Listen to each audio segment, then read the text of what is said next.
Last week, I made the Fox Universe Cerebro display for my Professor X figure. It was a cute little display. Check it out if you haven't already. I can't do Professor X and not Logan.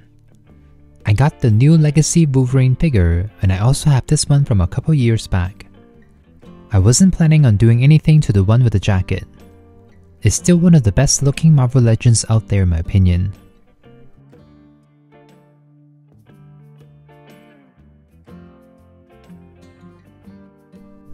This new one here is even better. I don't know how to describe it, but this figure looks almost too good.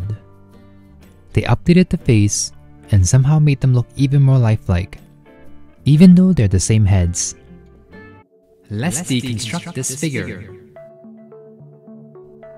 Both figures look fantastic out of the box. I generally don't like superhero figures in civilian outfits, but these two Wolverine looks are so iconic. I actually quite like them. I'm still kinda shocked that they actually updated the faces, because the faces on the Black Panther Legacy figures got a downgrade. But here you can clearly see just how much more human-like and realistic the skin looks on the new figure. That said, the older figure is still pretty awesome, even though the new one is superior. I would still give this one a very high score. He's easy to pose and poses very well. My only nitpick is that the splotches on the jacket don't look that convincing. They're going for a vintage jacket look, but the strokes looks a bit too painted on, too on the surface. As for the new Wolverine figure, there are two things that I don't love. First, the skin tone on his neck and upper torso does not match the rest of the figure. It's not that noticeable at first, but it's hard to unsee once you see it. The other thing I don't like are his dog tags. The silver they used on the claws are fine, but it doesn't look good on the dog tags. They just look very plasticky and lightweight. Otherwise, the rest of the figure looks pretty good to me. But you know me, if you see me do a video on a figure, it means I'm gonna paint them. So, hello, this is Ken. I like making things. Whether it's repainting my figures or making diorama displays, I love making things look awesome. My goal is to elevate my figures so they can shine on my display. Join my DIY adventure as I ask myself the same question every week. Can I make it?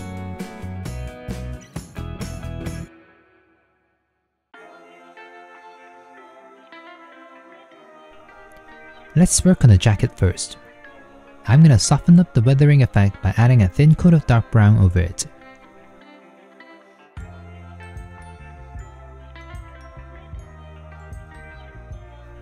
Oops, wrong brown. Let me use a darker brown. This brown matches the original color better.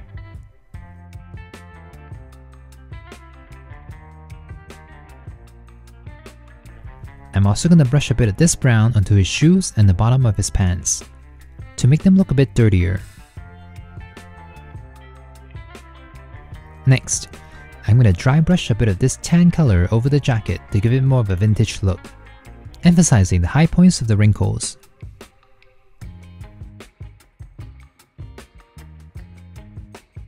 Now the red shirt looks too jarring.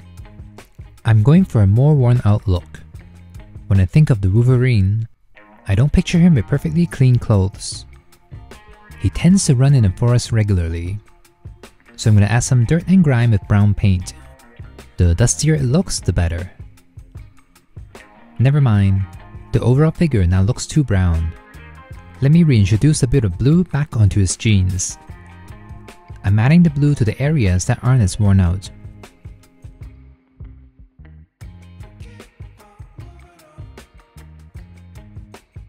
Okay, there we go. The pants look blue again.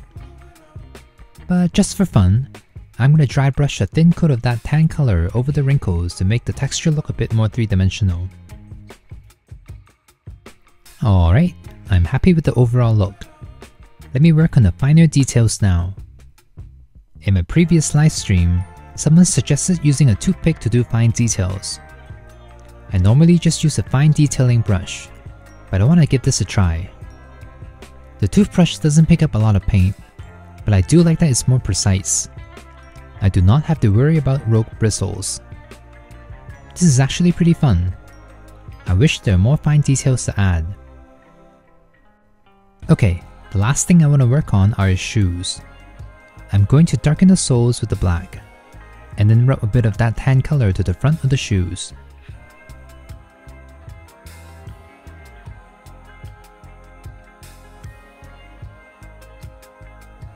Before I move on to the other Wolverine, let me just use the remaining bit of black paint to emphasize the lines on his jacket.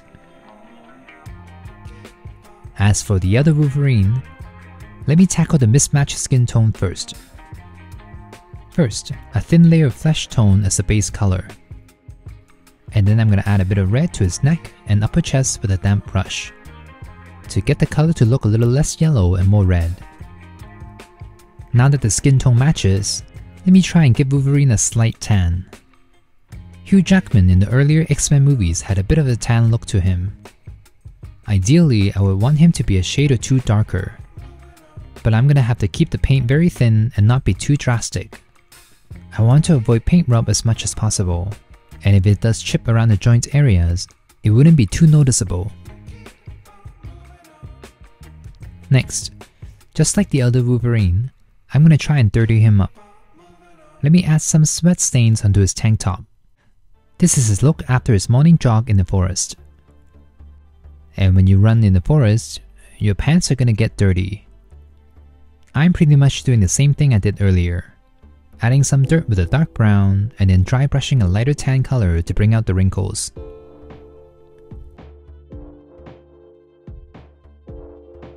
I'm also repeating the same steps I did with the shoes.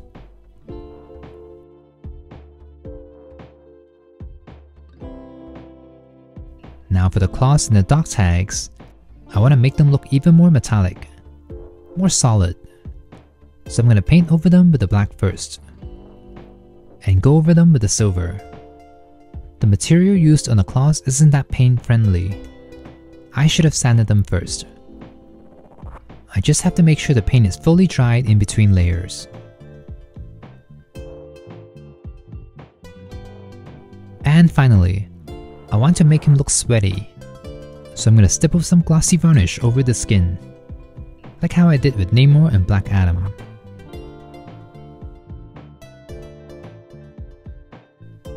On to the faces. Let me work on the older pair first. This was actually done on stream. I was too focused on the live camera, I didn't check to see if my other camera was in focus. But basically what I did was, I added a thin coat of flesh tone first, then added some red with a damp brush.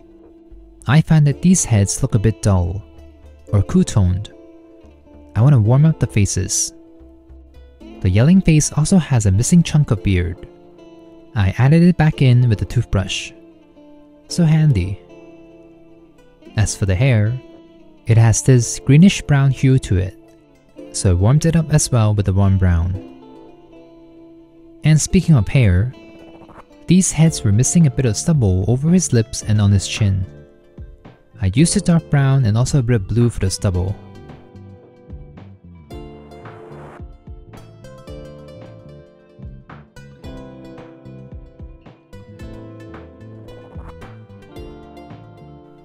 The black lines on his teeth are a bit distracting, so I softened them up with a light cream color. And finally, I gave the hair more definition by using black to emphasize the shadows. And before I show you the before and after, let me quickly do the new heads too. These heads are near perfect. First, with a thin coat of flesh tone.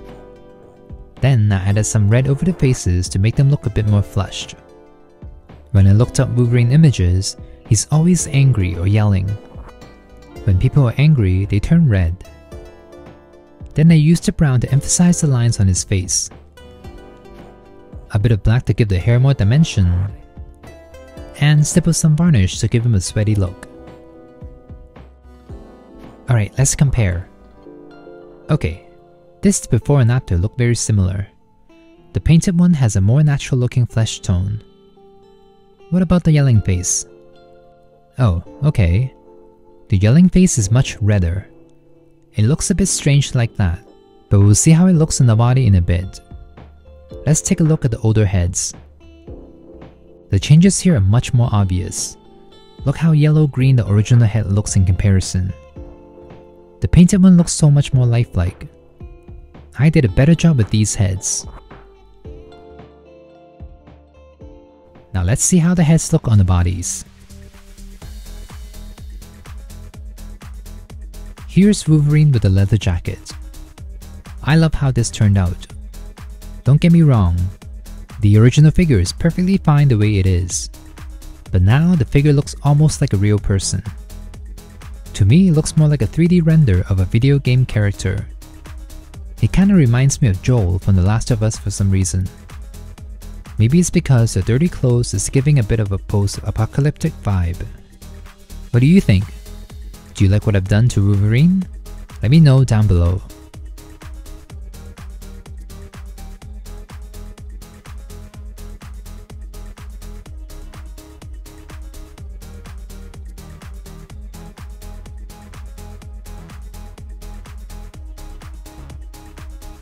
And here's Tank Top Logan. Whoa, those original blue pants now look off to me. The more muted pair of jeans fit Wolverine much better in my opinion. The tan I gave him isn't that obvious. I still kinda wish I made him half a shade darker. Oh, the sweating effect also seemed to have diminished. Probably because I added the coat matte spray over the entire figure. But at least the dog tags don't look as hollow. The darker claws also look better as well. Upon my research, I realized that the original release had a different hairstyle and bone claws. While I personally prefer this hairstyle, even though it's the Wolverine Origins hair, it would be great if I had both so I can swap them around. I wonder why they went with this one instead. The other one is more movie accurate and iconic. Which Wolverine figure do you like more? Do you like the one with the jacket or the tank top? And do you like the Origins hairstyle? Or do you wish they went with the other hairstyle?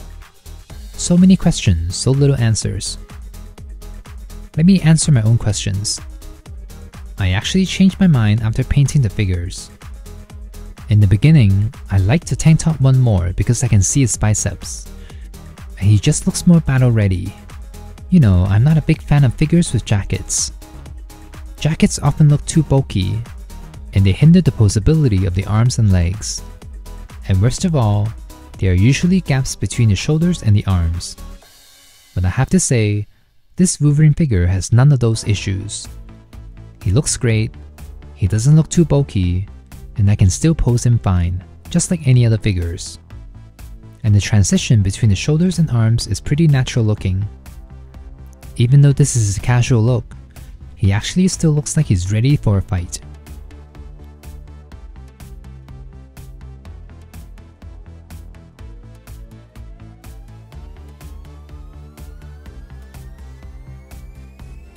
As for the other Wolverine figure, it's honestly just as good. I don't have the initial release to compare with, but the plastic they used here is pretty solid. The legs on the other Wolverine figure feel softer. Okay, this may sound strange, but I think this figure's proportions are too realistic. I don't know if they're accurate, but this figure looks like a real person. He doesn't have that exaggerated action figure built to him. It's giving me a slight uncanny valley vibe, but in a good way.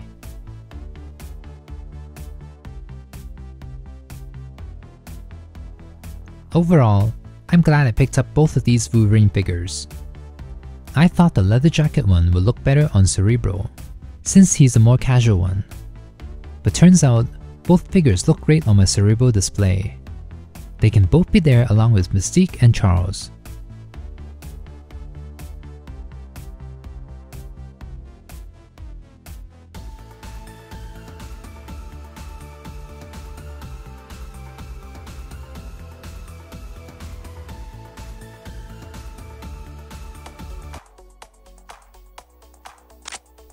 Alright, let's end this for the photo shoot. This is a very high quality figure. It reminds me a lot of the Quantumania figures. It appears that the quality of the Marvel Legends have been getting better again. The quality did dip a bit during the windowless days, but it seems to be back on track again. If you don't have any of the Hugh Jackman Wolverine figures, this is a good one to get. I still see it in some stores here and there. One of my favorite things about it is that it's quite easy to pose. The leather jacket Wolverine may not be as flexible, but he also looks great in photos. I think I did a great job with the jacket.